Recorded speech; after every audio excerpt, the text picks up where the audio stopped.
Karena saya mengusulkan satu ide supaya salah satu kandidat presiden itu ada yang punya program mengkoperasikan BUMN. Jadi koperasi kok mengejar akta. Lah kalau ekonomi Indonesia bisa selesai dengan bikin akta, Mas. Jadi presiden cukup bikin akta perusahaan sebanyak-banyaknya, jangan hanya 80.000, 1 juta sekalian kalau perlu. Apa lagi yang bermasalah dari Koperasi Desa Merah Putih? Koperasi Desa Merah Putih ini bukan hanya salah strategi, kalau strategi kita bisa memberi pendapat kan. Ini sudah salah teori, salah konsepnya, Mas.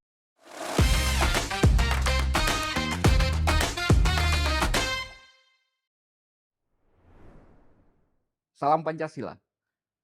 Kawan, bertemu lagi dengan saya Winarko Ngantiwani di Ruang Dialektika. Masih melanjutkan dengan tema Bulan Bung Karno, Bulan Pancasila. Kami akan membahas tentang penerapan dan pelaksanaan dari nilai-nilai warisan para pendiri bangsa dalam bidang ekonomi. Untuk itu kami mengundang salah satu pakar perkoperasian di Indonesia, seseorang yang kiprahnya dalam dunia koperasi di Indonesia, saya pikir hari ini rasanya hampir tidak ada padanannya kayaknya kalau boleh saya klaim pribadi gitu ya. Bung Suroto. Salam Pancasila, Bung. Salam Pancasila. Terima kasih, Bung, sudah mau datang di Ruang Dialektika. Gimana, Mas? Sehat, Mas? Alhamdulillah. Kita mau menerawang kondisi ekonomi Indonesia hari ini dari kacamata prinsip-prinsip ekonomi yang sudah diwariskan oleh para pendiri bangsa. Kita kenal dengan namanya ekonomi Pancasila atau demokrasi ekonomi. Sebenarnya hari ini kita itu sudah secara ekonomi kita itu sudah sesuai apa enggak sih? Itu nanti bisa kita gali bareng dengan kacamatanya seorang Bung Suroto yang selama ini memang malang melintang di dunia koperasi gitu. Saya mulai dengan kemudian pertanyaan paling basic.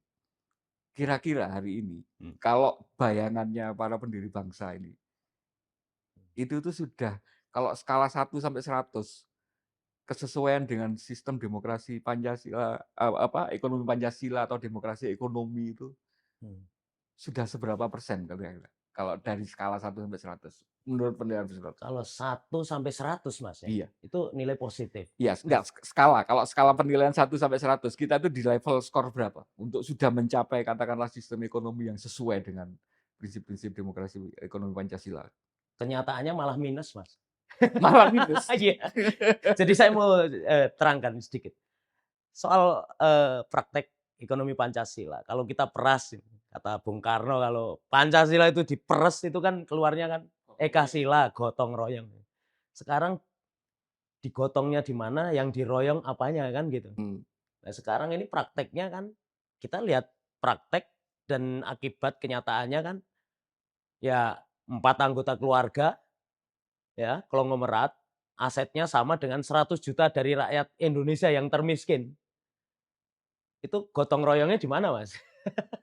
Kan itu fakta ya, artinya dasainnya atau kenyataannya bahwa kita itu tidak ada yang namanya gagasan demokrasi, ekonomi, atau ekonomi Pancasila, ekonomi gotong royong tadi itu dalam praktek gitu. Nah, skala minus ini atau skala larinya ke minus ini karena turun terus, Mas. Termasuk urusan koperasi yang sebut-sebut tadi. Itu kan disebut sebagai bangun perusahaan yang sesuai dengan demokrasi ekonomi, artinya sesuai dengan ekonomi Pancasila. Prakteknya sampai hari ini statistik koperasi misalnya, kalau kita oncei atau kita kupas lebih dalam lagi statistiknya, itu kurang lebih hanya 1% Mas, dibandingkan dengan total produk domestik bruto kita. Nah, ini kita mau ngomong apa kalau dibilang ekonomi Pancasila kok prakteknya kapitalis kan gitu. Jadi praktek ekonomi kapitalis hari ini Mas yang terjadi. Jadi nggak mengarah ke Pancasila gitu. Tidak mengarah ke Pancasila. Jadi kalau kita ini sama pendiri republik ini suruh pergi ke utara, kita ini sekarang lagi rame-rame ke selatan malah. Nanti kita kupas pelan-pelan ya. Sebenarnya gambaran dari para pendiri republik ini terhadap sistem ekonomi itu seperti apa sih? Sehingga kemudian menjelaskannya itu bisa runut gitu ya. Kita mulai dari sistem ekonomi yang, selama ini dikenal katanya gitu ya, slogannya itu kan, "Soko Guru Ekonomi Indonesia," gitu, Adalah koperasi. koperasi gitu ya. Sebenarnya kalau dalam kacamatanya para pendiri koperasi itu yang kayak gimana sih? Hari ini kemudian ada katakanlah pemerintah sedang menggalakkan koperasi merah putih, itu apakah sudah sesuai dengan gambarannya para pendiri bangsa itu? Terjemahan yang paling pertama yang legal, yang konstitusional, kalau kita mau menginterpretasikan sistem apa yang ideal, yang cocok dengan masyarakat Indonesia dan yang sesuai dengan cita-cita pendiri bangsa, ya kita rujukannya konstitusi ya. Nah, pasal 1 Undang-Undang Dasar 45 ayat 2-nya itu kan bunyinya bahwa kedaulatan ada di tangan rakyat. Artinya kedaulatan rakyat kan gitu, Mas. Kedaulatan rakyat itu sama dengan people sovereignty. Artinya rakyat yang berkuasa. Nah, sekarang ini yang berkuasa siapa? Segelintir elit plutokrat, elit kaya, sama elit politik kan, oligarki kan gitu. Nah, inilah yang, yang saya sebut minus angkanya tadi itu dari situ. Jadi kalau kita mau ngomong tentang konsep demokrasi ekonomi, ekonomi Pancasila itu sebenarnya padanannya kan demokrasi ekonomi. Ekonomi yang gotong royong, ekonomi yang ada people participation, ada partisipasi masyarakat, ada proses produksi, distribusi dan konsumsi ekonomi yang dilakukan oleh masyarakat. Jadi masyarakat bukan sebagai objek, tapi merupakan subjek. Subjek daripada pembangunan ekonomi kan gitu. Nah, pasal 33 itu intinya kan demokrasi ekonomi. Demokrasi ekonomi ya demokrasi Pancasila ya juga yang disebut ekonomi Pancasila. Ekonomi Pancasila itu adalah ekonomi yang berdaulat rakyat. Yang artinya masyarakat atau rakyat ini sebagai subjek dari ekonomi dan pemerintah itu mengurus urusan urusan rakyat ini. Bukan malah justru sekarang itu bikin-bikin apa maunya pemerintah, terus kemudian rakyat itu ditutup dengan program-program nasional yang berkecenderungan berbahasa politik, kepentingan kan gitu. Jadi konsep demokrasi ekonomi, ekonomi Pancasila itu intinya ada di situ, Mas. Intinya adalah ada partisipasi masyarakat langsung. Kalau kita mau cek, cara ngeceknya itu kan ada alat ukurnya ya. Kalau dokter itu ibaratnya punya apa, Mas, Stetoskopnya gitu ya? stetoskopnya. Nah, stetoskopnya itu ya, indikator dari demokrasi ekonomi misalnya adalah kepemilikan dari aset rakyat. Kepemilikan aset yang seperti saya jadikan bahan pembukaan tadi kan 4 anggota keluarga, sama kekayaannya Masuk indeks dengan itu ya, kepemilikan lahan itu. kepemilikan lahan. Bagaimana bisa, kue ekonomi juga misalnya ya, soal GDP ini, produk domestik bruto. Kue ekonomi kita itu juga dikuasai oleh ekonomi segelintir elit tadi, Mas. Contoh statistiknya yang tadi saya sebut itu kan statistik kepemilikan aset. Kepemilikan pendapatan itu artinya distribusi pendapatannya itu juga numpuk kepada segelintir orang tadi gitu. Nah, ini kan bertentangan dengan konsep ekonomi Pancasila. Kalau disebut bertentangan ini berarti negatif. Negatif kan minus, Mas. Nah, alat ukurnya itu sangat sederhana tadi kepemilikan aset, kepemilikan, distribusi pendapatan. Nah, bagaimana caranya? Agenda-agenda apa yang memungkinkan untuk itu? Nah, itulah yang kita sebut sebagai agenda demokratisasi ekonomi. Maunya pemimpin pendiri republik ini dulu, itu supaya ada proses demokratisasi ekonomi setelah kita mewarisi kesenjangan atau disparitas yang diwarisi dari sistem kolonialisme. Lah sekarang ini kok malah memperpanjang sistem kolonialisme gitu. Kesenjangan semakin akut. Bahkan kalau kita bandingkan waktu zaman, jatuhnya Pak Harto tahun 98, jenengan ikut jatuhin Pak Harto enggak? Itu kan jelas di situ ya, bahwa, disparitas dari pendapatan saja, Gini rasionya itu 0,30, sekarang itu mentok 0,38, 39. Kalau di desa malah bisa lebih tinggi lagi. Gimana ini? Ada beberapa, apa istilahnya, misteri kalau menurut saya, kalau bisa dibilang gitu. Kenapa ketika para pendiri bangsa itu begitu jelas sebenarnya menggariskan gitu ya, konseptual mereka dan rasanya tidak terlalu abstrak sebenarnya kan karena banyak panduan-panduannya yang kenapa kemudian negara ini gagal dalam tanda petik mengimplementasikan itu dalam berbagai macam program tadi yang untuk menuju ke cita-cita itu? Problemnya di mana kalau boleh dirunut ke belakang gitu? Karena yang dipelihara adalah sistem kapitalis. Nah ya, itu kenapa kok itu tidak menjadi kayak semacam apa, prioritas yang kemudian didorong oleh pemerintah selaku program? Karena sistem kapitalis itu menguntungkan elit, ya. Jadi sistem kapitalisme itu adalah menguntungkan segelintir orang. Nah, segelintir orang ini biasanya membangun satu sistem patron claim atau kong kali kong lah bahasa kasarnya gitu. Antara elit penguasa atau elit politik sama elit kaya. Nah, ini bertentangan dengan konsep demokrasi ekonomi yang dikehendaki oleh konstitusi. Jelas sekali kalau kita membaca konstitusi kita itu pasal 33 ayat 1 itu jelas perekonomian disusun loh Mas. Berdasarkan azas kekeluargaan dan yang disebut azas kekeluargaan itu adalah koperasi kan gitu. Artinya bahwa perekonomian disusun itu, kata disusun ini kalau kita merujuk kepada teorinya keadilan Profesor John Rawls itu yang namanya suatu sistem ekonomi suatu sistem yang adil itu harus disusun supaya menjadi adil. Jadi kata dasar filosofi disusun itu artinya harus ada perbuatan aktif. Perbuatan aktif dari pemerintah dan masyarakat untuk menyusun ekonomi supaya adil. Lah supaya adil itu dikasih jalan, azasnya adalah kekeluargaan. Perekonomian disusun berdasarkan azas kekeluargaan itu ialah koperasi. Kenapa koperasi? Karena koperasi itu yang memungkinkan menjamin setiap orang itu equal. Equal itu dalam mengambil keputusan ekonomi, itu setiap orang sama. Bukan hanya urusan politik gitu. Nah, demokrasi politik minus demokrasi ekonomi kan sekarang ini. Ini mungkin juga saya pikir bagi Bung Surotos yang apa, sehari-harinya bergerak dengan koperasi itu sudah sangat apa, sudah sangat di luar kepala lah pemahaman tentang jangan-jangan publik kita ini juga sebenarnya masih belum memahami sebenarnya koperasi bedanya dengan kalau saya punya duit terus saya buka warung sendiri atau kalau lebih banyak misalnya saya buka PT sendiri, itu secara prinsip gimana sih yang membedakan itu sebagai sebuah sistem yang lebih sesuai dengan demokrasi ekonomi? Jadi kalau mau memahami koperasi jangan hanya dilihat sebagai badan usaha. Iya. Artinya ada dimensi yang sangat luas ya. Bahwa pertama dimensi makroideologi. Dimensi makroideologi itu artinya memahami koperasi itu kenapa sih koperasi lahir pertama kali?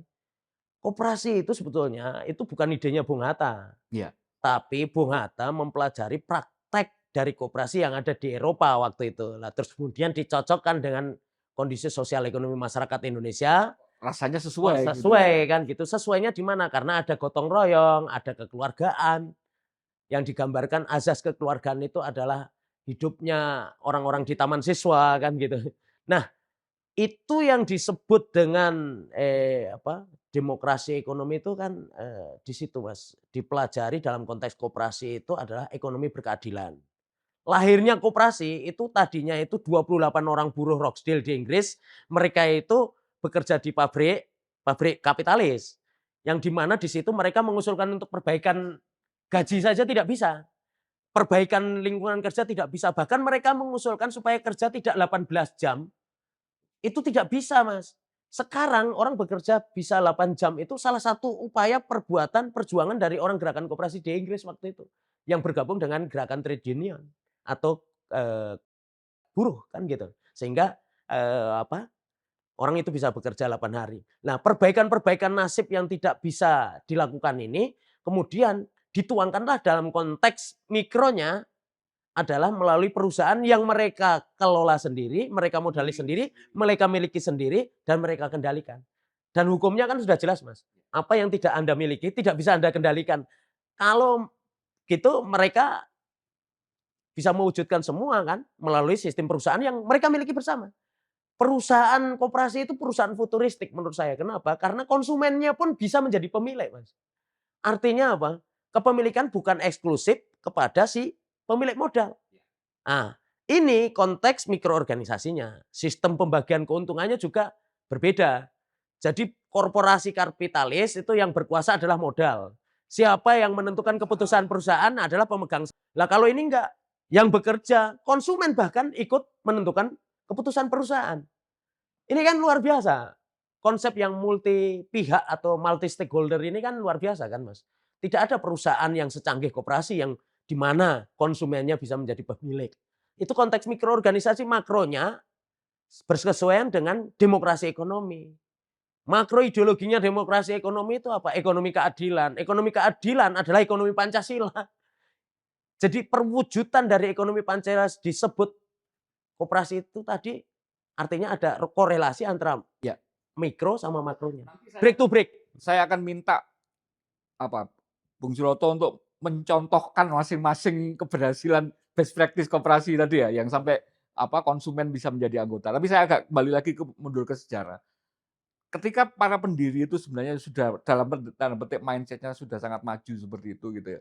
Kita pernah mengalami kemudian beberapa kali transisi katakanlah sistem politik memang gitu kan, yang membuat mungkin memang ada beberapa kali pergantian gitu. Tapi dalam sejarah kita misalnya ke belakang, saat reformasi itu kan sebenarnya sudah muncul kesadaran untuk dalam tanda petik kita menuju lagi untuk membangun demokrasi ekonomi gitu kan. Terbukti misalnya ada TAP MPR nomor 16 misalnya. Nah itu bahkan baru 20 tahun yang lalu loh. Artinya sebuah kesadaran ya 25 tahun yang lalu, sebuah kesadaran apa namanya, kesadaran kolektif gitu ya sebagai sebagai bangsa untuk kemudian menyadari perlu dikoreksi gitu.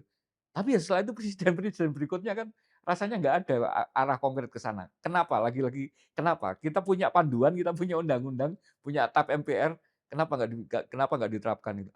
Tadi kan sudah dijelaskan, katanya modal yang ini. Kenapa ini tidak diantisipasi gitu? Bahwa modal itu memang akan selalu berkepentingan untuk membangun oligarki yang menguntungkan elit tadi. Tuntutan reformasi selain kita ini menuntut bangsa ini menuntut supaya bebas dari KKN ya, korupsi, kolusi, nepotisme yang sekarang semakin merebak. Dicontohi sama presiden. Itu sesungguhnya kita itu kan ada hasil sidang istimewa itu TAP MPR yang tadi jenengan sebutkan, TAP MPR nomor 16 ya kalau nggak salah. Itu politik ekonomi dalam rangka demokratisasi ekonomi. Kenapa kok keluar TAP ini? Karena ada kesenjangan ekonomi, Mas. Disadari bahwa tadi disparitas atau kesenjangan ekonomi dalam konteks pemilikan kekayaan maupun pendapatan itu terlalu jauh perbedaannya, yang sedikit elit ini semakin kaya, semakin akumulatif, semakin konsentratif kekayaan dan pendapatannya. Yang rakyat jelata ini yang banyak jumlahnya malah justru semakin buruk pendapatan dan kekayaannya. Padahal jelas hukumnya. Apa-apa yang tidak Anda miliki tidak bisa Anda kendalikan. Terus kemudian bagaimana proses demokratisasi ekonomi? Ditetapkanlah dalam TAP itu. Artinya harus ada upaya agenda demokratisasi ekonomi. Nah, agenda demokratisasi ekonomi itu, Mas, itu paling penting adalah misalnya mengeluarkan undang-undang tentang kepemilikan buruh. Jadi buruh itu harusnya dipaksa punya saham di perusahaan oleh negara. Artinya PT atau perusahaan ataupun koperasi, kalau koperasi sudah jelas ya kepemilikannya oleh masyarakat gitu. Nah, PT itu harusnya juga mengikuti jalur demokrasi ekonomi. Artinya apa? Ada kepemilikan buruh yang bekerja di dalam perusahaan tersebut. Kalau di Amerika itu sudah jadi undang-undang tahun 74, Mas. Tahun 84 direvisi lagi. Yang lebih gila lagi, itu Bernie Sanders, calon presiden dari Partai Demokrat waktu itu tahun 2019. Dia mengusulkan ESOP demokratik atau Employee Share Ownership Plan atau kepemilikan buruh demokratik. Artinya apa? Buruh itu harusnya 51%. Supaya apa? Kepentingan orang banyak yang utama. Tapi dia kan tidak jadi presiden. Lah di Indonesia itu sebetulnya undang-undang dasar TAP MPR-nya tadi sudah mengarah ke sana. Tapi kenapa kok tidak jadi kenyataan? Itu baru sisi kepemilikan buruh, Mas. Harusnya dalam konteks pendapatan juga begitu. Harusnya ada yang namanya pembatasan rasio gaji. Rasio gaji itu maksudnya gaji yang tertinggi sama yang terendah. Di satu perusahaan BUMN kita, saya sebut aja Mas, itu take home pay bonus tandem yang diterima oleh Presiden Direktur Bank Rakyat Indonesia yang katanya banknya milik BUMN, BUMN Badan Usaha milik negara, negara milik rakyat ini, itu saya hitung dengan gaji karyawannya yang terbawah, itu 2.200 kali lipat. 2.200 kali lipat. Idealnya berapa? Ya idealnya kalau kita mau merujuk kata-kata ideal itu misalnya ya, kita bandingkan dengan jumlah karyawannya 80.000. Saya punya contoh koperasi yang ada di Spanyol namanya Mondragon Worker Cooperative. Mondragon Worker Kooperatif ini, presiden direktur sama gaji karyawannya yang paling bawah hanya 6 kali lipat, Mas. Jadi katakanlah yang paling bawah itu OB atau pekerja Iya, kebersihan misalnya. iya. Dengan direktur itu Presiden direktur hanya 6 kali lipat. kalau misalnya pegawainya 5 juta berarti ya 30 juta. Ini kan sampai miliaran. 2.000 kali. 2.200 kali lipat. Artinya apa? Bahwa mekanisme kerja atau praktek ekonomi kita hari ini itu semakin menjauh dari demokrasi ekonomi. Hari ini yang terjadi adalah sistem kapitalisme lah yang bekerja. Dan ini memang tidak ada regulasinya, Bung ya. Sebetulnya Undang-Undang Dasar 45 pasal 33 ayat 5, Mas, itu ada perintahnya supaya disusun sistem undang-undang sistem perekonomian nasional. Tapi sampai hari ini perintah konstitusi itu juga tidak dijalankan. Kenapa? Karena ya itu tadi keasikan kita mewarisi sistem kenikmatan dari sistem kapitalisme, sistem kolonialisme ini. Semakin ke sini elit-elit pengambil keputusan semakin mereka yang punya modal gitu. Sekarang malah mereka itu yang punya duit, oligarki sama plutokrat, elit politik sama elit kaya ini, mereka ini sekarang malah justru sudah bermetamorfosis ya, secara sempurna. Mereka itu juga langsung menguasai ruang keputusan politik kan. Kan separuh lebih dari hasil riset itu kan jelas bahwa MPR, DPR kita itu isinya adalah pengusaha. Kalaupun tidak ya dia ada afiliasi pengusahanya kan gitu. Separuh lebih loh itu hasil riset kan, Mas. Artinya bahwa kita hari ini masyarakat Indonesia sedang memelihara sistem kapitalisme dalam praktek yang itu bertentangan dengan demokrasi ekonomi, ekonomi Pancasila, ekonomi gotong royong, ekonomi yang berkeadilan. Nah, kalau sudah seperti ini, agenda demokratisasi ekonomi tadi bukan hanya itu, Mas. Ada 10 agenda demokratisasi ekonomi sebetulnya yang saya usulkan. Pertama, memastikan bahwa tidak ada warga negara yang hari ini kelaparan. Itu namanya universal basic income. Artinya apa? Ada pendapatan minimum warga negara yang dialokasikan harus dari APBN. Bukan makan siang gratis. Bukan bansos. Tapi ini menjamin setiap warga negara itu tidak boleh ada yang lapar. Termasuk presiden itu harus dapat. Walaupun nanti bisa saja karena dia tidak mau terima dikompensasi lewat pemotongan pajak. Itu kan mekanisme administratif yang sangat sederhana kan gitu. Tapi menjamin bahwa setiap warga negara tidak boleh ada yang tidak makan. Itu namanya universal basic income. Kalau ada yang lapar, ada yang kelaparan, terus kemudian mengalami degradasi otak karena nilai gizinya kurang, itu kan menandakan ada ketidakadilan di situ. Bukan hanya soal makan siang gratis itu sebagai problem solving, walaupun sekarang berantakan ya. Ya karena tidak ditata semua, Mas. Satu itu. Terus kemudian pembatasan rasio gaji dan pemilikan buruh. Tadi yang saya contohkan negara yang kita tuduh kapitalis, tapi ekonomi domestiknya malah ada pembagian saham oleh buruh dan itu dipaksa pakai undang-undang. Terus kemudian pembatasan rasio gaji, tadi saya contohkan idealnya seperti di Spanyol. Itu 6 kali lipat dan itu ada di statuta. Statuta itu artinya di anggaran dasarnya perusahaan itu sampai disebut seperti itu. Nah terus kemudian yang ketiga, itu misalnya adalah bagaimana mendorong proses kepemilikan dari aset-aset negara itu maksudnya itu ya berarti BUMN. BUMN dan BUMD ini harusnya dimiliki oleh masyarakat, akta langsungnya itu dipegang oleh masyarakat. Kan Undang-Undang Dasar 45 kita kedaulatan ada di tangan rakyat. Bunyi pasal 1 ayat 2. Itu kedaulatan itu artinya kekuasaan kan. Kekuasaan negara ada di tangan rakyat bukan di tangan pemerintah. Hari ini kenapa BUMN ada di tangan pemerintah? Itu yang salah. Mereka itu hanya mengelola, yang punya kepemilikannya itu ada di rakyat. Undang-undang BUMN yang baru, tahu nggak Mas? Yang kemudian memunculkan BPI dan antara ini. Di dalamnya itu salah satunya adalah kepemilikan rakyat itu sekarang digeser jadi kepemilikan pemerintah. Jadi sekarang hak per se itu hak yang melekat secara konstitusional kita itu sudah lenyap. Diambil alih oleh dipersonifikasi di pemerintah. Jadi bukan BUMN lagi, BUMP. BUMP, badan usaha milik pemerintah sesungguhnya. Itu harus dikoreksi itu. BUMN itu udah bukan badan usaha milik negara, sekarang badan usaha milik pemerintah. Dan pemerintah hari ini, menurut undang-undang ini, juga kalau membuat kesalahan, melakukan imbreng, penyerahan kepada pihak lain, ataupun melalui privatisasi, right issue, divestasi, dan dilusi, dan sebagainya dari BUMN, itu semua tidak bisa dijadikan objek gugatan tidak bisa disalahkan. Ada imunitas pejabat di situ. Sebagai penyelenggara negara soalnya ya. Yang dilanggar kedaulatan kita loh Mas. Padahal menurut Profesor Jan Yahuas Rousseau, Bapak Kedaulatan Rakyat atau People Sovereignty kan jelas bahwa tidak boleh yang namanya kedaulatan itu ditransmisikan atau direpresentasikan bahkan dibagi kan. Kedaulatan rakyat itu melekatkan jenengan ke saya. Ke saya itu artinya bahwa BUMN itu harusnya ya milik saya. Saya hari ini tidak boleh itu diambil alih kepemilikannya oleh pemerintah. Pemerintah itu hanya hak kelola bukan hak milik lah ya. Makanya aneh kan kalau ada BUMN tapi kok malah usahanya menyekik rakyat, menggusur rakyat. Itu kan karena apa? Ya salah interpretasi terhadap Undang-Undang Dasar, salah interpretasi terhadap sistem demokrasi ekonomi.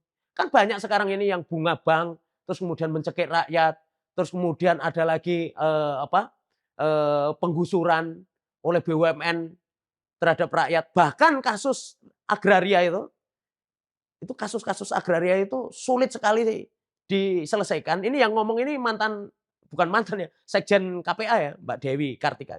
Dia bilang, Mas, kasus BUMN itu dalam urusan agraria itu malah justru yang paling rumit penyelesaiannya. Kalau swasta malah agak sedikit mudah gitu. Ini kan aneh. Padahal punya negara. Kan? Negara adalah milik rakyat. Badan usaha milik negara, negara milik rakyat itu menurut Undang-Undang Dasar. Malah ini mempelintir leher rakyat kan. Menggusur rakyat. Nah ini karena demokrasi ekonomi tidak diletakkan sebagai dasar dalam strategi pembangunan strategi membangun ekonomi masyarakat ini. Oke, kalau kemudian Bung sudah jelas mengatakan bahwa demokrasi ekonomi dalam wujudnya koperasi itu adalah sebuah konsep yang sebenarnya sangat maju gitu ya. Sekarang saya waktunya meminta buktinya apa best practice-nya. Koperasi-koperasi yang karena mohon maaf Bung, hari ini terutama mungkin karena saya dari Jawa Timur ya. Orang dengarnya koperasi itu apa? Kredit rentenir, Bung. Karena kemudian yang kemudian melekat di image-nya publik gitu ya. Kalau dengar koperasi itu ya rentenir itu gitu. Kalau bukan rentenir simpan pinjam lah ya. Itu pun maunya pinjam tidak mau nyimpen ya gitu. Kalau bisa nggak ngembaliin. Karena butuhnya memang itu gitu kan. Nah tapi kan Bung sudah menjelaskan, sekilas menyinggung tadi. Sebenarnya ini konsep yang sangat modern terbukti karena banyak negara-negara maju justru menerapkan ini meskipun labelnya mereka negara yang dengan sistem ekonominya yang kapitalis. Gitu. Kita tuduh kapitalis, padahal ekonomi domestiknya mereka sangat demokratis, sangat sosialis. Sekarang kasih kami contoh yang best practice. Koperasi yang pengelolaannya bagus, baik mulai koperasi konsumsi, mungkin koperasi pertanian, koperasi yang lain-lain. Gitu. Contoh yang paling konkret, negara tetangga kita Singapura. Ya. Gimana kalau di Singapura majunya koperasi seperti apa? Koperasi itu yang didirikan, satu koperasi saya contohkan di Singapura. Ini koperasi besar sekali. Namanya National Trade Union Cooperative atau NTUC. Disingkat NTUC Fair Price. Itu Mas adalah perusahaan retail yang dimiliki oleh konsumennya. Bukan hanya oleh pemilik modal, bukan investornya saja, bukan hanya pekerjanya. Tapi oleh konsumennya, warga negara Singapura.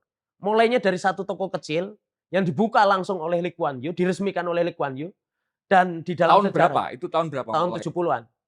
Dan Lee Kuan Yew itu menyuruh menteri-menterinya itu pergi ke negara lain untuk mempelajari pengelolaan ekonomi domestik. Yang dicontoh adalah Swedia, Swiss, terus kemudian sebagai ya. Saya tidak setuju kalau sebagai negara. Tapi yang dipelajari dari Swiss sama Sweden itu ketemulah koperasi konsumen di sana. Terus Singapura kebetulan hanya punya buruh. Nah, karena hanya punya buruh makanya mereka mulai dari koperasi konsumen. Dimulai dengan mendirikan toko, tapi toko bisa dimiliki oleh konsumennya, bukan hanya oleh investornya. Dan sekarang dimiliki oleh warga negara Singapura. Bentar, biar runut. Mulainya itu jualan apa? Koperasi. Jualannya sembako. Nah, kenapa dia bisa berkembang? Karena kepemilikannya oleh konsumen. Konsumen ikut memiliki, ikut mengambil keputusan perusahaan bahkan. Makanya jangan heran kalau mall di sana itu ada namanya NTUC. NTUC itu bentuknya mall, bentuknya minimarket. Kalau minimarket sama mall kita kan dikuasai sama kapitalis segelintir elit kan, Mas. Nah, itu dimiliki oleh rakyat Singapura. Dan itu menguasai market share atau pangsa pasar sampai 62%. Artinya apa? Yang swasta kapitalis itu digabung belum bisa ngalahin koperasi satu ini. Lah di Indonesia semua kan liberal kapitalis ini. Semua dihabisi oleh elit. Dan semua difasilitasi oleh regulasi dan kebijakan. Bahkan sekarang ini monopoli dari 2 minimarket itu menguasai usaha retail kita di seluruh pelosok kampung-kampungan, Mas. Sampai ke desa, kecamatan. Desa, kecamatan, kampung, gang-gang itu semua dikuasai oleh 2 keluarga. Kan sinting ini kita ini. Sistem ekonomi apa yang akan kita bangun ini? Sistem Pancasilanya di mana? Gotong royongnya apanya yang digotong, apanya yang diroyong, Mas? Gotong itu kan diangkat bersama. Royong itu artinya pikul bersama-sama. Ini Pancasila semakin dijauhi. Padahal Pancasila sebagai Western Sansung atau sebagai spirit itu artinya ini bahasa Jerman ya, saya kurang Ya, pandangan hidup kalau kira-kira secara ini. Stangsung itu kan artinya pandangan hidup. Itu substansi kan, Mas. Bukan formalitas, bukan slogan. Nah, sekarang hari ini itu selalu kalau ada persoalan dikaitkan dengan karena kita mengalami krisis Pancasila. Terus kembali ke Pancasila. Terus besok lagi krisis kembali ke Pancasila. Lah kalau kayak gini tidak ada achievement-nya, tidak ada indikator perkembangan pertumbuhan ekonomi Pancasilanya. Ya gimana kita mengukurnya? Seperti pertanyaan jenengan tadi. Kalau enggak, ini biar audiens kita juga paham sekali. Semakin konsumen sebagai pemilik itu dalam prakteknya gimana? Jadi toko, seperti toko biasa. Jadi Beda kalau ya. misalnya saya tiap hari katakanlah beli rokok misalnya di Indomaret gitu ya. Di minimarket gitu misalnya ya. Itu saya harus sebagai anggota gitu, sebagai Ya nggak harus, tapi ditawarkan. Anda mau nggak belanja sebagai konsumen biasa dan menjadi sekaligus pemilik toko ini. Itu selalu kasirnya itu dipelihara seperti itu. Ada, are you member? Apakah Anda anggota atau Anda gitu ya. ingin bergabung jadi anggota? What is the benefit? Ya, benefitnya apa? Apa manfaatnya? Manfaatnya kalau pemilik perusahaan Anda ikut menentukan keputusan perusahaan. Anda ikut mendapatkan keuntungan atau dividen SHU itu tadi kalau sisa hasil usaha lah kalau bahasa kita. Nah, konsep pembagiannya bagaimana? Ya buy more get more. Siapa yang belanja lebih banyak dia dapat untung lebih banyak. Selain ada yang juga investasi lebih banyak, dapat lebih banyak. Prosentasenya dan sebagainya itu diputuskan bersama-sama. Nah, inilah konsep demokrasi ekonomi dalam praktek. Bukan hanya di sektor konsumen, Mas. Sektor produsen saya mau kasih contoh yang paling konkret. Yang sektor produksi apa? Pertanian nih misalnya. Contoh koperasi pertanian yang kalau saya sebutkan mesti Anda kaget. Japanese Agriculture Zeno atau koperasi pertanian Zeno di Jepang. Itu jaringannya itu total asetnya itu 6 kali lipat dari PT Honda. Dunia bukan hanya Indonesia. Asetnya 6 kali lipat Honda. Koperasi ngalahkan Honda 6 kali lipat asetnya. Itu koperasi pertanian. Koperasi yang dimiliki oleh petani. Kalau di Indonesia. Jelaskan secara konkret gimana koperasi ini bisa. Jadi begini Mas. Petani-petani awalnya mereka itu ingin mendapatkan efisiensi kolektif atau berbelanja bersama supaya lebih murah. Alat-alat sarana produksi pertanian atau saprotan kan. Pupuk, peralatan, traktor apa segala macam. Kalau beli sendiri-sendiri mungkin mahal. Beli bersama-sama jadi lebih murah. Grosir lah istilahnya. Dapat harga grosir. Lah koperasi itu fungsinya hanya untuk itu pertama. Terus kemudian dari keuntungan yang dibandingkan dengan harga pasaran kalau beli sendiri-sendiri ini jadikan dana cadangan untuk memperluas modal koperasi. Akhirnya mereka mendirikan yang namanya asuransi pertanian, namanya Norincukin. Kemudian Nokyo itu adalah bank koperasi pertaniannya. Dan jaringan koperasi produksi pertaniannya itu semua dimiliki oleh petaninya. Petani yang betul-betul di ladang, ini mereka berproduksi aja. Semua urusan bisnis on farm atau budidaya itu ada di tangan mereka. Tapi off farmnya itu processing, marketingnya, dikelola oleh koperasi dan koperasinya ini benar-benar dimiliki oleh petani. Bukan abal-abal seperti di Indonesia. Seakan-akan kalau di Indonesia itu ada koperasi pertanian tapi misalnya dikuasai oleh segelintir elit. Kalau ini benar-benar Mas. Nah, bisnis keuntungannya ini semua dari bisnis off farm, processing, marketing, bahkan non farmnya seperti asuransi, keuangan tadi, logistik. Itu semua perusahaan ini dimiliki oleh petani yang ada di on farm tadi, yang petani utun kalau istilah orang Jawa itu. Petani gel, petani yang asli ini. Ini mereka itu rapat anggota itu ya benar-benar orang-orang yang tangan kasar. Dan kemudian keputusan-keputusannya ini yang dijalankan oleh manajer profesional. Orang-orang dari kampus bekerja untuk rakyat. Mandatorinya adalah dari rapat anggota atau General Assembly.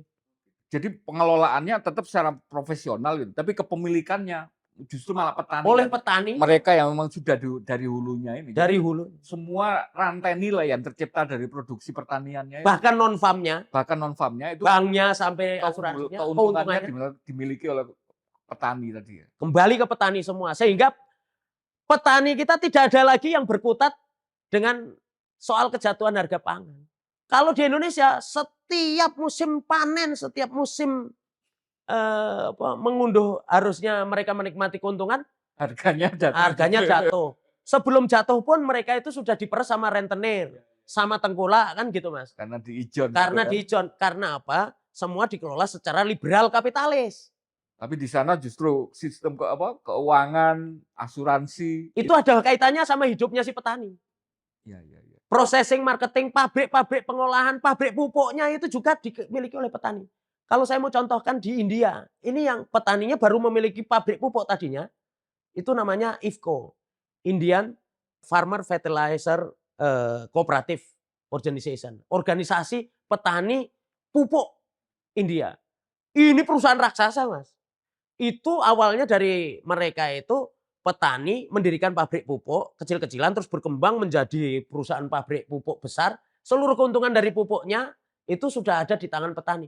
Paling tidak kalaupun mereka tidak mengambil keuntungan, harga pupuknya kan bisa jadi lebih rendah. Ketersediaan juga mereka yang ikut menentukan. Di Indonesia ini kepastian ketersediaan sama harga pupuk yang tidak dimainkan oleh para mafia pupuk ini aja kan susah Mas. Jadi siapa sebetulnya yang sedang dibela sama pemerintah, sama DPR ini? Sampai hari ini saya heran. Mereka itu ngomong ekonomi kerakyatan kok nggak ada nyambungnya sama nasib hidup rakyat. Ini ekonomi gotong royong Pancasila apaan? Kan gitu Mas. Aku udah emosi nih kalau gini. Terakhir saya minta contoh yang pengelolaan pabrik yang itu kemudian dikuasai oleh pegawainya atau karyawannya atau buruhnya menjadi pemilik. Itu yang saya contohkan tadi di awal adalah Mondragon Worker Cooperative atau Koperasi Industri Mondragon. Jadi koperasi Mondragon ini awalnya ada 5 orang anak STM lulus. Terus kemudian nyari pekerjaan sama seorang pater atau seorang pendeta, pastor Ordo Yesuit, itu disebutnya pater yang memanggilnya gitu. Namanya Jose Maria Arimendesta. Lah 5 orang anak STM pengangguran yang baru lulus ini nyari pekerjaan. Loh, terus kemudian pastornya jawab, "Kenapa kalian lulus STM kok nyari pekerjaan? Kenapa tidak menciptakan pekerjaan sendiri? Loh, apa yang bisa kami buat? Kami itu hanya lulusan STM." Loh, masa lulus STM bikin peralatan rumah tangga nggak bisa? Mulailah mereka bikin pemanas ruangan. Perusahaan ini berkembang. Mereka datang sama pastor, "Pastor, ini perusahaan milik siapa?" Inilah yang disebut koperasi pekerja itu, di mana pekerjanya menjadi pemilik. Kalian yang kerja di situ. Kalian yang bekerjalah, jangan pemilik. Makanya apa? 80.000 sekarang itu Mondragon Worker Cooperative. Industrinya itu Mas, bukan hanya di industri baja, sekarang sudah masuk industri pendidikan. Punya universitas, punya sekolah. Terus kemudian punya yang namanya perusahaan retail yang namanya mereknya Eroski. Itu jaringan retail itu juga dimiliki oleh para pekerjanya. Dan ini 80.000 Mas. Karyawan BRI itu sama dengan karyawan Mondragon ini. Tapi gaji presiden direkturnya tidak seperti BRI. Mereka hanya 6 kali lipat dan itu ditulis di statuta. Ya karena kan ya, mereka anggotanya ikut menentukan gitu kan, masa mau. One person, one vote. Kenapa kok bisa tercipta keadilan? Karena setiap orang rapat anggota atau RUPS kalau PT itu, rapat umum pemegang. Semua pekerjanya ikut menentukan keputusan. 80.000 orang itu kan kebanyakan kan buruh yang di bawah. Otomatis kan gaji harus adil kan buat yang di bawah. Bukan hanya. Tapi nggak menghilangkan prinsip bahwa satu orang ya, suaranya satu. Bahkan keputusan rapat anggota itu masih setiap individunya masih punya hak bela. Karena apa? Keadilan itu kan tidak ditentukan oleh keputusan orang banyak. Keadilan itu bisa ditentukan oleh pemikiran yang memang jernih. Yang benar itu kan betul benar-benar ada argumentasinya. Kalau jenengan sebagai anggota koperasi, Anda merasa bahwa ada kebenaran walaupun putusan itu rapat anggota itu mayoritas itu berada di pihak yang salah. Itu tidak menghilangkan hak Anda untuk tetap mendapat pembelaan loh di putusan rapat anggota. Itulah hebatnya koperasi ini. Itu prinsip Pancasila sekali kan. Pancasila. hikmah Hikmah kebijaksanaan kebijaksanaan, gitu kan, dalam permusyawaratan itu didasari ya hikmah kebijaksanaan itu permusyawaratan berkeadilan, bukan suara terbanyak mestinya gitu kan. hikmah kebijaksanaan permusyawaratan berkeadilan. Ini luar biasa ini Iya Mas, iya, Pancasila. oke. Sekarang pertanyaan agak mendasarnya lagi. Kenapa justru di negara-negara yang itu dalam tanda petik kapitalis tadi, yang mestinya prinsipnya persaingan kepemilikan individu dan sebagainya, nilai-nilai perusahaannya itu dibangun dengan sistem kapitalisme murni, liberalisme. Justru koperasi ini malah bagus-bagus contohnya gitu. Di Indonesia, di kita yang katanya secara masyarakat prinsip, gotong royongnya kental dan sebagainya, diwarisi pandang father, pandangan-pandangan yang begitu brilian. Peraturan-peraturan dasarnya mulai undang-undang dasar sampai tap MPR sebenarnya mengarah ke sana. Tapi justru malah nggak ada yang bisa seberhasil itu. Apa problemnya, Bang? Karena di negara-negara kapitalis itu, yang kita tuduh kapitalis, itu koperasi itu dibangun, dioposisikan langsung, dibikin face a face, dibikin countervailing, dibikin berseberangan betul sistemnya. Jadi motif pendirian koperasinya, kemudian cara membagi keuntungannya, cara membangun demokrasinya, dan tujuannya itu dibikin beda sama korporasi. Jadi kalau korporasi kapitalis itu tujuannya adalah mengejar keuntungan atau profit oriented, koperasi benefit oriented atau manfaat. Manfaat bagi semua pihak, multi stakeholder. Kalau kapitalis itu adalah hanya shareholder. Nah, cara membagi keuntungannya tadi, kalau kapitalis itu hanya berdasarkan pemilikan jumlah modalnya, kalau koperasi ada yang jumlah partisipasi dalam bentuk tadi, misalnya buy more get more. Siapa yang belanja lebih banyak di toko dapat untung lebih banyak. Artinya dihargailah partisipasi, Dia kontribusi kan ke perusahaan. kontribusinya bukan hanya dari segi modal. Nah ini karena motifnya juga berbeda. Motifnya ingin menciptakan keadilan. Kalau kapitalis kan ingin memeras rakyat. Memeras orang banyak. Menjadikan orang atau rakyat sebagai konsumen saja, sebagai objek. Kalau ini kan jadi subjek Mas. Jadi Bah penentu. Bahkan tidak hanya memeras konsumen kan kalau prinsipnya kapitalis kalau belajar dari Marx kan ya nilai lebih dari kerja buruh itu kan yang Itu kemudian. adalah bentuk pencurian. Kalau Tapi kalau anggotanya atau buruhnya ini adalah anggota koperasi kan nggak mungkin ada motif seperti lah itu. iya. Jadi problemnya sebetulnya ada di situ, Mas. Nah, ini konsep demokrasi ekonomi itu ya itu. Dalam konteks mikro perusahaannya, kenapa disebut koperasi itu karena koperasi itu di situ. Tapi semua bukan berarti dikoperasikan loh. Koperasi itu justru harus mendukung usaha-usaha individu juga. Misalnya ada perusahaan yang didirikan secara pertanian tadi. Itu tujuannya untuk supaya petani-petani individunya ini bisnisnya semakin kuat kan. Dengan adanya koperasi yang melakukan pengolahan sama penanganan pemasaran. Jadi dia ini menggunakan azas subsidiaritas. Koperasi semakin kuat karena individu-individu yang kuat. Tapi bukan kuat secara individu pribadi-pribadi, tapi kolektif atau secara bersama. Itulah ekonomi gotong dan royong, itulah demokrasi ekonomi dan itulah ekonomi Pancasila. Problemnya berarti kesadaran. Kesadaran atau ketidaktahuan ya. Jadi paradigma masyarakat kita tadi yang jenengan sudah sebutkan. Masyarakat kita kan tahunya itu koperasi itu kan simpan pinjam. Ya kan? Itu pun maunya kan pinjam tapi tidak mau mengembalikan tadi. Atau malah Jadi anggota aja hanya syarat biar dapat pinjaman itu. syarat supaya dapat pinjaman. Padahal koperasi itu sebenarnya bisa bergerak di semua sektor. Listrik loh Mas. Listrik itu di Serikat bukan dimiliki oleh negara tapi dimiliki oleh masyarakat, namanya National Rural Electricity Cooperative Association. Beroperasi di seluruh negara bagian sampai desa-desa. Dimiliki oleh pelanggannya. Jadi berarti kayak jenengan itu pelanggan listrik, terus kemudian akhir tahun, Mas, ini loh Mas, ada SHU. Gitu. Kalaupun tidak ada SHU-nya, maaf loh Mas, nggak ada SHU, tapi kan jenengan sudah menikmati tarif rendah kemarin. Tarifnya sudah bisa di ini ya. Nah kalau di Indonesia kan masyarakat punya PLN, PLN ini katanya BUMN, tapi tarifnya selalu apa? Dituduh mencekik rakyat kan gitu. Ini kan bertentangan dengan konsep demokrasi ekonomi tadi. Sekarang ngomong koperasi di Indonesia. Sudah dicanangkan kemarin gitu kan, program koperasi merah putih gitu ya. Yang rasanya kalau dilihat dari slogannya itu katanya menjadi kayak salah satu senjata sakti untuk memperbaiki ekonomi Indonesia 5 tahun ke depan atau bahkan menyongsong 2045 gitu. Problemnya apa dengan koperasi? Jadi sejak zaman kolonial, yang namanya koperasi itu mau dibangun sebagai konsep kemandirian ekonomi.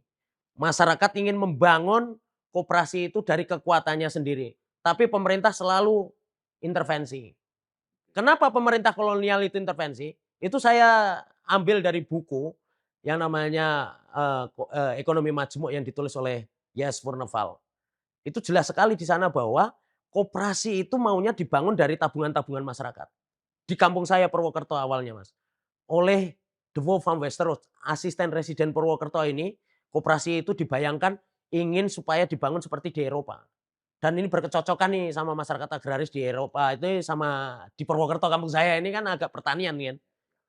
Tapi pemerintah Hindia Belanda, Gubernur Kremer nggak setuju. Dan dia memerintahkan jangan kau kembangkan itu koperasi dengan konsep tabungan. Kalau kau kembangkan itu nanti menjadi ekonomi mandiri. Kalau nanti ekonomi pribumi ini mandiri, dia akan menjadi punya keberanian politik dan itu akan menjadi bumerang buat pemerintah kolonial. Mereka punya keberanian untuk melawan penjajah atau pemerintah kan gitu. Makanya digelontorilah dana 0,1 juta florin dioposisi dengan 318 juta florin. Itu real, itu ada statistiknya dikompilasi oleh YS Furnefal. Untuk menyaingi koperasi tadi. Nah, untuk menghabisi atau membunuh koperasi dengan kata pembinaan, tapi sesungguhnya pembinasaan. Nah, ini dilanggengkan sampai hari ini karena apa? Elitnya pengen menikmati sistem itu. Koperasi Desa Merah Putih ini kan mengulang sistem yang dibikin sama kolonial. Pak Prabowo itu dari mana? Dari kampung saya Purwokerto loh. Lah kalau beliau itu mau mempelajari dari sejarah atau mengembangkan koperasi dari sejarah, itu harusnya membangun koperasi itu dengan prakarsa masyarakat dari bawah. Dan apa yang harusnya dilakukan oleh pemerintah? Menghabisi sistem kapitalis itu tadi, bukan menyuburkan sistem kapitalis, terus kemudian rakyat suruh berebut pepesan kosong yang namanya koperasi Merah Putih ini. Saya akan coba pakai sudut pandang pemerintah. Tapi kan lama Bung kalau dibangun dulu kesadaran masyarakat untuk sadar berkoperasi itu. Kalau mau cepat gampang Mas. Gimana? Ide saya waktu kampanye Pilpres waktu itu saya sampaikan dan sempat viral karena saya mengusulkan satu ide supaya salah satu kandidat presiden itu ada yang punya program mengkoperasikan BUMN. Artinya membagi BUMN kepada rakyat langsung supaya rakyat langsung tahu loh bedanya. Oh, ini kalau dikelola oleh sistem koperasi sama sistem PT. Ini loh bedanya kalau saya pegang langsung sama tidak. Ini loh bedanya kalau pemerintah yang mengelola dan ini yang dikelola langsung oleh rakyat. Tapi kan ide saya koperasikan BUMN tidak ada yang mendukung. Jenengan saya nggak tahu mendukung apa enggak. Lebih sadis dari nasionalisasi itu. Ya, ini adalah demokratisasi ekonomi. Inilah ekonomi Pancasila. Jenengan ikut menjadi bertanggung jawab juga terhadap keberlangsungan BUMN. Dan tidak akan mungkin muncul kasus-kasus BUMN misalnya apa? Oplosan. Ya, mengoplos dan sebagainya karena apa? Kontrolnya langsung dari rakyat. Bukan hanya kontrol langsung dari rakyat secara demokratik, Mas. Tapi apa? Ada responsibility, ada tanggung jawab rakyat. Inilah yang disebut ekonomi gotong royong. Gotong dan diroyong itu berat maupun ringan. Itu sama-sama kita pikul bersama. Itulah gotong royong, ekonomi Pancasila. Instruksi itu tadi bermasalah. Apalagi yang bermasalah dari Koperasi Desa Merah Putih? Koperasi Desa Merah Putih ini bukan hanya salah strategi. Kalau strategi kita bisa memberi pendapat kan. Oh ya Pak Prabowo atau Pak Presiden, Pak Menteri-Menteri, ini loh cara membuat strateginya supaya bagus gitu. Ini sudah salah teori, salah konsepnya Mas. Koperasi itu paradigmanya yang salah. Jadi tahun ini adalah tahun koperasi dunia. PBB itu menetapkan 2 tahun yang lalu, tahun 2025 sebagai International Year Kooperatif. Artinya diakui sebagai tahun koperasi dunia. Kenapa diakui oleh PBB? Karena koperasi ini berhasil membangun dunia lebih baik dibanding sistem kapitalis maupun oleh sistem koersif negara dalam melakukan distribusi kesejahteraan. Nah, yang diakui itu apa? Otonominya, kemandiriannya, sistem demokrasinya. Inilah yang menjadi kekuatan dari koperasi di seluruh dunia dan itulah yang dirayakan, Mas. Di Indonesia malah dioposisi, dihabisi 3 rekognisi ini. Artinya dunia sedang merayakan keberhasilan otonomi, kemandirian, dan kemerdekaan serta demokrasi koperasi. Di Indonesia sedang dihabisi 3 pilarnya. Ini kan kejam. Sadis sekali ini pemerintah. Dan masih pakai label koperasi. Pakai label koperasi sebetulnya tidak layak disebut sebagai koperasi. Karena tidak menunjukkan ciri-ciri koperasi. Koperasi itu juga bukan hanya diakui oleh PBB sebagai tahun koperasi internasionalnya tahun 2025 ini dan dirayakan, tapi tahun 2016 itu juga diakui sebagai intangible heritage, sebagai warisan dunia bukan benda. Apa sih yang diwarisi? Adalah koperasi itu diwarisi karena efektif dan sukses sebagai suatu gerakan ekonomi menolong diri sendiri dengan cara-cara bekerja sama. Jadi self help through mutual help. Movement atau gerakan menolong diri sendiri dengan cara kerjasama. Inilah inti dari gerakan koperasi itu. Lah kalau semua diinstruksi sama pemerintah, bahkan sekarang itu koperasi desa dibentuk badan hukumnya yang ditargetkan 80.000. Orang-orang ini pada nanya kok sama saya, Mas, ini bisnisnya apa? Setelah jadi Loh, Anda rapat itu untuk apa? aktenya jadi ini Bikin ngapain? Jadi koperasi kok mengejar akte. Lah kalau ekonomi Indonesia bisa selesai dengan mengejar bikin akte, Mas. Jadi presiden cukup bikin akte perusahaan sebanyak-banyaknya, jangan hanya 80.000, 1 juta sekalian kalau perlu kan. Kalau memang ekonomi bisa selesai dengan akte atau badan hukum perusahaan, kan udah keterlaluan. Jadi saya mau mengkritik apanya, mengkritik konsepnya kan gitu. Bukan bukan apa, salah teori bukan hanya. Enggak, lagi-lagi tapi ini pasti akan dijalankan kan, seberapa pun kita teriak, ini akan dijalankan. Ada nggak saran dalam tanda petik, ya memang nggak ada, kalau pepatah lama kan nggak ada Saran saya, memaksimalkan tata kelolanya ini loh, gimana? nggak bisa. Tata kelolanya pasti sudah bobrok karena motivasinya sudah lain. Ini ada motivasi top down, atas bawah pendekatannya. Motivasi politik nasional, mempolitisir koperasi, merusak citra koperasi. Dan ini diulang-ulang kan. Kenapa tidak mau belajar sih dari masa lalu?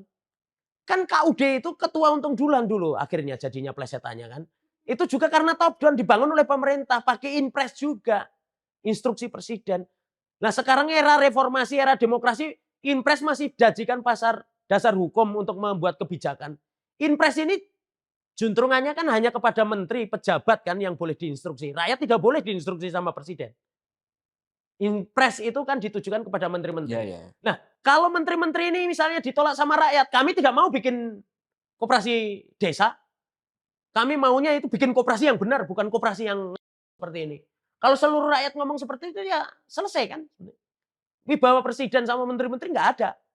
Tapi ini kan rakyat kita ini juga banyak yang tidak tahu. Pikirnya kalau ada impres, ini sebentar lagi ini ada bantuan kan gitu. Mentalnya udah ke sana, Mas. Ada uang 5 miliar gratis katanya gitu kan. Nah ini kan juga masalah urusan dananya juga kan itu masih debatable. Misalnya dana itu kan disebut di situ kan ada sumbernya APBN, APBD, APBDes. Anggaplah ini hanya untuk membangun infrastruktur administrasinya. Lah bisnisnya kan butuh modal kerja. Modal kerjanya katanya akan dipinjami oleh Himbara, bank BUMN lagi. Terus kemudian banknya supaya tidak rugi, jadi nanti dijamin pakai jaminan pinjaman ini kalau gagal bayar akan ditutup pakai APBN. APBN dari mana, Mas? Dari pajak kita juga. Kalau saya nggak mau lah. Saya ini yang pemegang kedaulatan Republik ini. Sayalah yang memerintah presiden. Menteri itu hanya pembantu presiden lagi. Kok mosok mau ngatur-ngatur saya? Yang benar aja lah. Di mana kedaulatan saya? Di mana Pancasilanya? Gitu kan. Clear ya. Berarti di mata Bung Suroto memang program ini tidak terselamatkan gitu ya. Tidak mungkin ada yang celah untuk bisa memperbaiki dalam pelaksanaannya gitu ya. Motivasinya. Saya akan kembali ke awal pertanyaan dari diskusi tadi. Gimana cara kita dari kacamata Bung Suroto setelah kita membahas semua ya, contohnya sudah ada, kerangka hukumnya kita sudah punya tapi nggak pernah terlaksana. Di ujung ini ada nggak sih sebenarnya cara-cara yang bisa kita katakanlah kalau dibilang roadmap ya roadmap lah, tapi kalau dibilang semacam terobosan mudah-mudahan ada untuk membalik ini situasi ekonomi yang sudah seperti hari ini sudah dikuasai segelintir pengusaha, aset kesenjangan aset kepemilikannya sebegitu besar gitu. Koperasi yang cuma 1% tadi, gimana kita bisa mengarahkan ini kemudi atau sistem kapal ekonomi besar Indonesia ini bisa mengarah ke sistem ekonomi demokrasi, ekonomi atau ekonomi Pancasila ini? Kalau jenengan belum rajin bekerja, bekerjalah kan gitu. Kalau belum demokratis berarti demokratiskan kah? Kan gitu. Jadi namanya agenda demokratisasi ekonomi. Bukan hanya agenda demokrasi ekonomi, tapi agenda demokratisasi ekonomi. Nah, ada tawaran saya 10 agenda demokratisasi ekonomi. Tadi Oh, tadi sudah sempat saya sudah 3 ya? sebutkan Ya. beberapa. Terus kemudian di situ ada pasal-pasal lain yang harus disesuaikan. Misalnya apa? Bikin undang-undang sistem perekonomian nasional. Nah, sampai hari ini kan udah diperintahkan di Undang-Undang Dasar 45 pasal 33 ayat 5 bahwa pemerintah dan DPR itu harusnya bikin undang-undang sistem perekonomian nasional yang mengarah kepada sistem demokrasi ekonomi, itu kan tidak dijalankan. Lah supaya mengarah ke sana, supaya mereka bisa menjalankan, ya jangan dipilih orang yang nggak mau menjalankan agenda ini. Harus ada DPR, MPR, Presiden yang berkampanye untuk merealisasikan undang-undang sistem perekonomian nasional. Kalau mereka tidak mau bikin statement itu, jangan dipilih. Masalahnya kemarin ada tuntutan rakyat seperti itu enggak? Kan enggak ada, Mas. Nah, rakyat kita itu juga terlalu lemah. Sembako tuntutannya, sembako sama amplop gitu kan tuntutannya. Begitu dikasih amplop sama sembako udah lemah semua kan. Inisiatif yang sudah ada di Indonesia, yang kira-kira mungkin skalanya masih kecil, tapi sebenarnya sudah sangat bagus, on the track. Yang menurut penilaian Bung Suroto, coba kalau ini bagus, atau coba ini terekspos, masyarakat kita itu kan paling gampang itu meniru, Bung. Ada usaha counter rame, semua buka counter gitu ya. Ada usaha apa rame gitu semua. Ada nggak koperasi-koperasi di kita yang katakanlah itu pengelolaannya sudah benar, manfaatnya, benefit tadi itu kerasa benar, tapi ya karena mungkin agak jauh di mana atau kurang terekspos saja, jadi orang mungkin tidak banyak yang tahu dan tidak ada yang meniru. Ada nggak contoh yang seperti itu? Saya walk the talk, Mas. Saya orang yang tidak mau bicara tapi tidak saya lakukan. Jadi kalau kita tidak bisa merubah hal yang besar tadi, bikin undang-undang, terus memaksa perusahaan, memaksa pemerintah untuk bekerja sesuai dengan kemauan kita, sesuai dengan demokrasi ekonomi tadi, ya Lakukan sendiri kan gitu kan? dilakukan sendiri. Yang saya lakukan bikin koperasi, Mas. Saya kan jelek-jelek begini juga CEO, tapi CEO koperasi itu ya masih Credit Union kecil. ya? Bukan, Inkor, Induk Koperasi Usaha Rakyat. Oh ya, ya, Nah, yang itu. basisnya memang dari teman-teman gerakan kredit union atau koperasi kredit. Itu jumlahnya sekarang itu kalau kredit union di Indonesia itu bank tapi dimiliki oleh nasabahnya ya. Secara konsep sederhananya supaya masyarakat bisa paham itu. Itu sekarang anggotanya memang baru 4,6 juta. Dan itu ada di 3 wilayah paling banyak. Kalimantan Barat, NTT sama Sumatera Utara. Dan ini pun prakteknya belum ideal seideal yang kita bayangkan.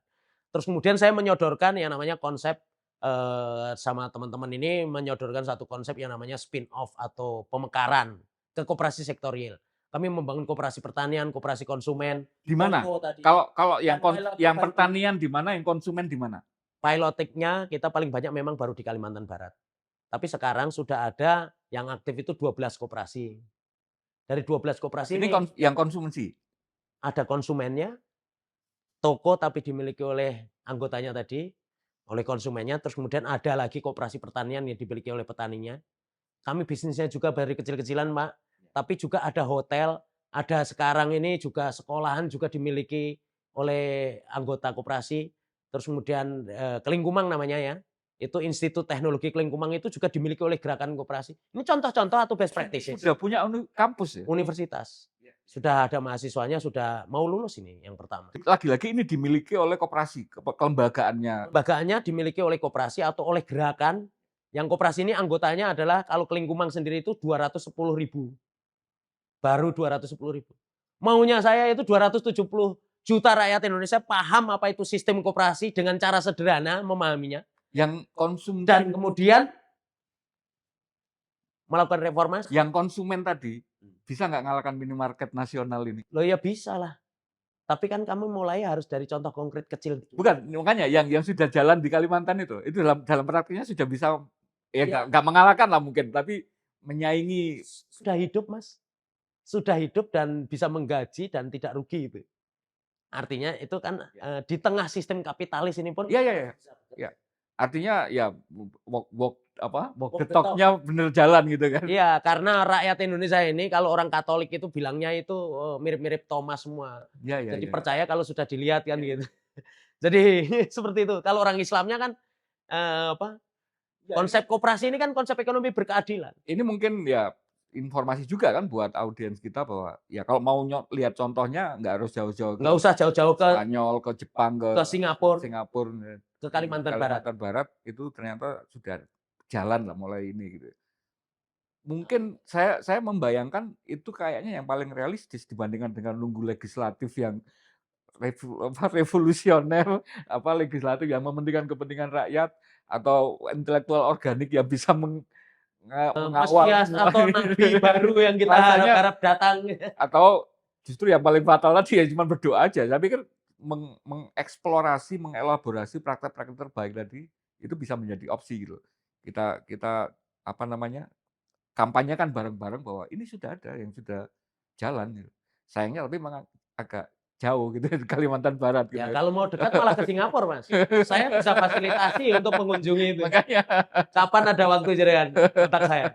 Tak temani to, Wis. Gimana toko tapi menguasai market share sampai 62% dan dikuasai oleh koperasi atau oleh rakyat, bukan oleh segelintir elit konglomerat. terima kasih banyak Bung Suroto. Rasanya sebagai gambaran bahwa ternyata seberapa jauh kita itu sebenarnya melenceng dari cita-cita dan wasiat dari para pendiri bangsa dan pengelolaan sistem ekonomi kita, sehingga ya begitu banyak masalah kan hari ini kan, ketimpangan, pertumbuhan ekonomi yang bermasalah, pengelompokan ke satu kelompok orang. Padahal kalau kita mau ketat, taat dengan prinsip-prinsip itu, di banyak negara yang justru kapitalis tadi katanya, itu ternyata membuktikan malah manfaatnya gede banget gitu. Dan Bung Suroto sudah ngasih contoh, sudah memulai walk the talk-nya bahwa ada dan di Indonesia dan bisa sektoral, konsumsi, produksi, pertanian, mungkin pabrik ya tadi ya belum ada. Ada nggak contoh koperasi pabrik yang di Indonesia? Kita juga sedang membangun pabrik kelapa sawit. Jadi kelapa sawit supaya tidak hanya dikuasai oleh segelintir elit itu tadi. Kita mulai sedang merintis sana. Tapi intinya adalah bahwa demokrasi politik ini jangan kita umbar menjadi liberal seperti ini, tapi kita minus demokrasi ekonomi. Siap. Karena apa? Dasar dari gagasan demokrasi itu bisa jalan kalau ada demokrasi politik sekaligus demokrasi ekonomi. Jadi tidak bisa menunggu urusan demokrasi politiknya dulu, nggak bisa.